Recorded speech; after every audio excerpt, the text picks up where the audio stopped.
Good morning po sa lahat. Maagang morning po ito. Wala po po 6 in the morning.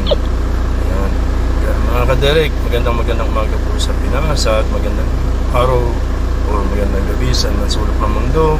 Claudius TV, not Derek Ramsey. Hayop ka talaga! Ang ganda mong lalaki! Samahan niyo po ako mag-road trip or komersyal. Pupunta po kami dun sa kapatid ng aking boss, ng pari din. Guys, samahan niyo po. Mag-pray na lang po, maagang biyahe po. Claudius TV. Tara po. Derek, andito na po tayo sa ikatlong yugto ng ating paglalakbay patungo sa Hagunoy, Bulacan.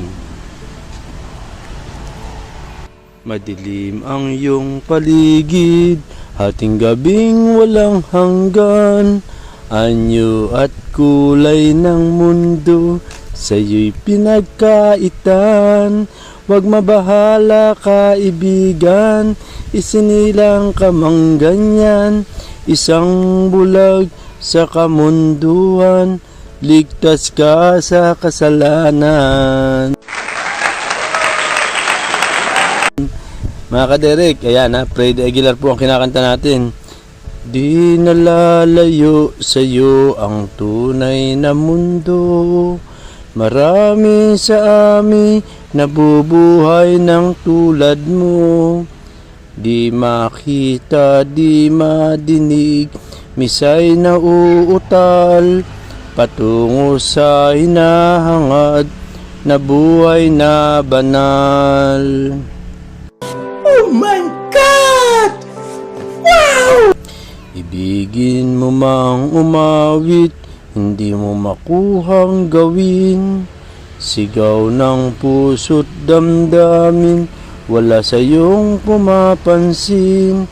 10 daliri kaibigan, diyan kanila pakikinggan. Pipi ka man ang isinilang, dakila ka sa sinuman. Shout out po, Freddy Aguilar. Ngayon po ay nasa bayan na po tayo ng Kalumpit. Kadadaan lang po natin sa boundary ng Pulilan at Kalumpit. Ang Kalumpit po ay isa sa mga munisipalidad ng lalawigan ng Bulacan na matatagpuan sa rehiyon 3 o gitnang Luzon. Ito ay nasa hilaga ng Hagunoy, timog ng Pulilan, kanluran ng Malolos at silangan ng Apalit. Ayon sa senso ng 2020, ito ay may populasyon na 118,471 sa may 24,219 na kabahayan. Yan po ang bayan ng Kalumpit.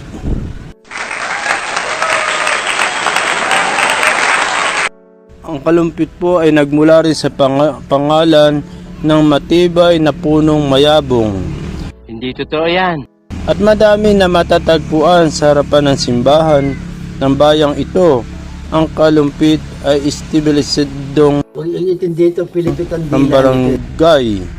Bago pa man dumating ang mga Kastila, ito ay nasa ilalim ng pamumuno ni Gat Maitim. Kilala niyo po ba si Gat Maitim? Hindi ko po kilala si Gat Maitim. Kaya hintayin niyo lang po ang aking mga kwento pang muli. Alam niyo po ba, ang langgunisa ay masarap dito sa bayan ng Kalumpit. Bola lang yan. Wala ring hindi nakakilala sa longganisang Kalumpit bilang paboritong pasalubong kapag nadadayo sa ibang bayan o sa labas ng Bulacan. Lalong-lalo na hindi maitatanggi ng marami ng nakatikim at nakakain ito. Ang hindi maipaliwanag na lasa, sarap at linamnam ng longganisang Kalumpit. At sa kauna-unang pagkakataon, formal nang nakapasok sa pambansang merkado ang produktong ito dahil sa pagiging rehistrado at aprobado ng Food and Drug Administration at FDA. Ayan, sa pagsumikap ng isang dating karaniwang tindera ng longganisa sa palengke. Oh my God! na si Rosemary Garcia. Ayan, si Tita Rosemary Garcia, shout out po sa inyo. Kung tutusin, mas maraming naunang nagtinda sa kanya ng longganisa na may katulad din ng limnamnam. Pero natatangi ang naging ambag ni Tita Rose sa lalong pagtataas ng kalidad sa paggawa ng longganisa bilang kauna-unahang FDA o accredited na paggawaan at tindahan ng longganisang kalumpit, ang Rose Garcia Longganisa Kalumpit ay regular nang mabibili sa mga malalaking supermarket at malls sa Metro Manila at mga pangunahing lungsod sa bansa. Bagamat nakatapos sa pag-aaral sa kursong turismo at panandali ang nakapagtrabaho sa isang 5-star hotel, ito sana ang tinatanaw niyang naging simula ng kanyang karera. Ayan, karera. Hindi po siya mga ngabayo, siya po'y karera. Ngunit dahil sa nakaatang na responsibilidad, hindi nagtuloy-tuloy ang kanyang pagsulong upang maabot ang pangarap sana na maging isang flight attendant. Nahinto siya sa pagtatrabaho sa matagal na panahon. Hanggang isang araw, inalok siya na magtinda ng manok sa palengke ng Kalumpit. Pagkikwento ni Tita Rosemary, ayan po, tita ko po Bola lang yan. yan. May nagpahiram sa kanya ng halagang 500 at nagtinda siya ng 10 pirasong manok. Hirap na hirap aniya siyang itinda ang 10 pirasong manok dahil hindi ito nauubo sa maghapon. Pagbabantay sa pwesto, sa kanyang pagkainip sa pwesto, nakikita niya sa ibang nagtitinda na mas mabilis sa palengke ng Kalumpit ang longganisa. Doon naisip ni Tita Rosemary na subukan magtinda rin ito. Kaya tumango siya ng longganisa mula sa mga gumagawa nito. Noong taong 2010, nakahiram muli siya ng perang puhunan na halagang 1,000. Malaking halaga na po yung 1,000. Sinimulan niyang humango ng 10 kilong giniling at tinimpla niya ito. Nakakaisang taon pa lamang sa pagtitinda ng sariling timplang longganisang Kalumpit. Isang mamimili ni ang nanghikayat sa kanya na kumuha ng kaukulang permit sa Department of Trade and Industry, ayan, DTI. Nagkaroon ng business name at maparehistro ito sa DTI noong 2014. Ipinasok din niya ang ahensya bilang trainee sa Small and Medium Enterprises Rubing Academy o SMERA. Alam niyo po ba SMERA? Ang SMERA po ay Small and Medium Enterprises Rubing Academy. Yun nga po ang sinasabi ko. Excellent! Tama kayo. Ako na mali. Doon na nagsimulang yumabong ang kanyang hanap buhay sa longganisang Kalumpit. Naging madali sa kanya na magproseso ng iba pang kailangang dokumento dahil sa patuloy na paglakas ng kanyang produksyon. Bunsod ng dumaraming suki sa palengke, ito naman ang nagbigay daan upang ang kanyang bakuran ay patayuan isang manufacturing processing center noong 2015. Matatagpuan ito sa likod ng palengke ng barangay. Taong 2016, sa tulong ng gabay ng DTI at ng Negosyo Center, nagparehistro niya ang kanyang produkto sa FDA. Ito ang kauna-unang manlulongganisa sa Kalumpit na mayroon nito. Ayon kay DTI Bulacan Provincial Director Sorina Rin Aldana, ayan. Hindi ko po kamag-anak yan pero tinuturing po ang kamag-anak. Ang pagkakaroon ng FDA ng Rose Garcia ni Tita Rose Longganisang Kalumpit ay nagbukas ng pinto upang makapasok ito sa pambansa at pandaigdig na merkado. Halimbawa narito ang kanyang pagiging aktibong kalahok sa sikat Pinoy National Trade Fair, likha ng Central Luzon at ibang marketing activities ng DTI.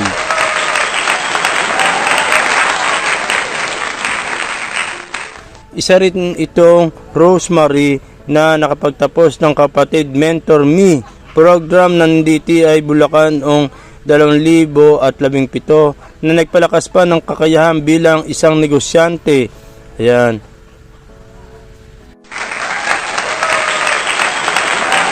Guys, at dito rin po sa bayan ng Kalumpit ay nakatira ang ating dating gobernador na si Wilfredo Willie Alvarado, na ngayon po ay tumatakbo naman po siya bilang gobernador ng Bulacan, at laging sinasabi niya, katungkulan kong paglingkuran kayo. Siya po ay boboto ba natin?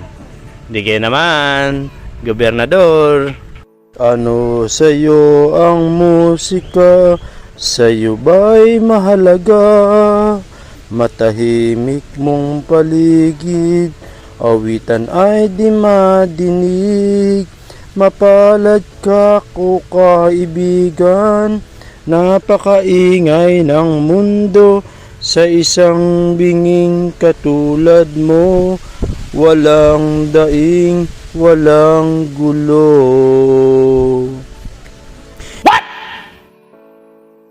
What the fuck? Di nalalayo sa'yo ang tunay na mundo. Marami sa amin nabubuhay ng tulad mo. Di makita, di madinig, minsa'y nauutal patungo sa hinahangad na buhay na banal. Excellent! Mga kaderek at sa aking mga viewers, marami naman po kayong natutunan kay Claudius TV. Ayan, kantatorya po tayo. Guys, kita nyo naman po, hindi kayo mapapahiya. Claudius TV po, not Derek Ramsey. Ayan po guys, kaya supportahan nyo po lagi si Claudius TV. Ayan, sa mga susunod pa pong muli na aking awitin.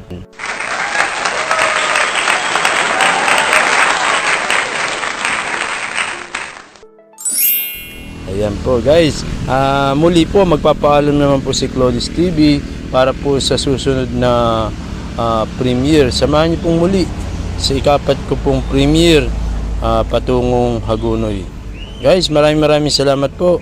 Isa po kayong instrumento kung bakit ako nandito, Claudius TV. Sa mga viewers ko po, walang sawang nagpapasalamat, ang inyong abang lingkod, Claudius TV, not Derek Ramsey. God bless, I love you, Mamwa, chup chup.